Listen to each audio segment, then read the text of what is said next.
Merci, Monsieur le Président. Madame la Ministre, mon attention a été attirée par des informations parues dans la presse concernant l'inutilisation d'une série de locomotives Eurosprinter commandées, semble-t-il, par la SNCB à Siemens en 2006. Ces locomotives ont commencé à être livrées en 2009 et depuis le début de la livraison, elles ne seraient pas utilisées parce que pas utilisables. Pour des raisons, semble-t-il, de compatibilité avec notre système électrique sur le réseau. Donc, en ce moment, ces locomotives seraient stockées dans des dépôts. Je ne sais pas dans quelle mesure on essaye d'apporter une solution au problème, si problème il y a. Et donc, j'aurais voulu vous interroger pour savoir si vous confirmiez cette information assez bizarre, ma foi, d'autant plus que c'est une soixantaine de locomotives qui avaient été commandées, donc qu'en est-il pour l'avenir voyez-vous avec la SNCB une solution rapide pour que ces locomotives puissent être utilisées, d'autant plus qu'elles semblent être équipées, elles, des dernières techniques en matière de normes ETCS. Je vous remercie.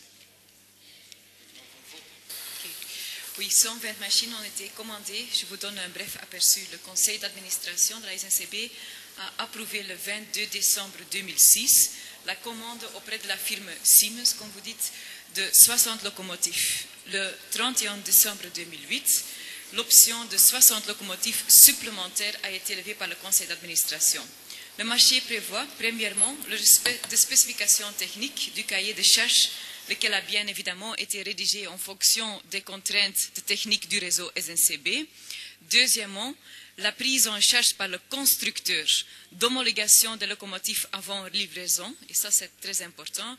Et troisièmement, la livraison du premier locomotive en août 2009. Et la livraison de la première série de 60 locomotives devait être effectuée entre août 2009 et juin 2010. C'est de la deuxième série partir d'août 2010 jusqu'en juin 2012. Actuellement, ces locomotives sont en phase d'homologation sous la responsabilité du constructeur Siemens, comme le prévoient les cahiers des charges. Des problèmes techniques sous la responsabilité du constructeur Siemens sont apparus. Le SSICF a dès lors refusé l'homologation du projet en l'état. Entre-temps, une nouvelle solution technique est en examen du SSICF. Les pénalités de retard prévues dans le contrat sont en application. Merci Madame la Ministre. Monsieur Balkan. Monsieur le Président, merci Madame la Ministre pour ces informations qui apportent des éléments concrets. Vous confirmez la situation visiblement. Il y a aujourd'hui des locomotives qui ne fonctionnent pas. Reste à voir la responsabilité. Visiblement, la SNCB l'impute plutôt à Siemens. Je crois qu'on peut entendre cette situation-là. Elle est évidemment regrettable. On a souvent évoqué le fait qu'il fallait du temps entre une commande de matériel et sa livraison. Ici, c'est 3 ans qu'il a fallu pour attendre ce nouveau matériel bien nécessaire sur le réseau. Et on constate qu'il est en défaut d'homologation et qu'il ne peut pas fonctionner. Donc, c'est, semble-t-il, quand même un dysfonctionnement. À qui est-il imputable? Ça reste discutable, mais j'espère qu'on pourra rapidement trouver une solution au problème. Je vous remercie.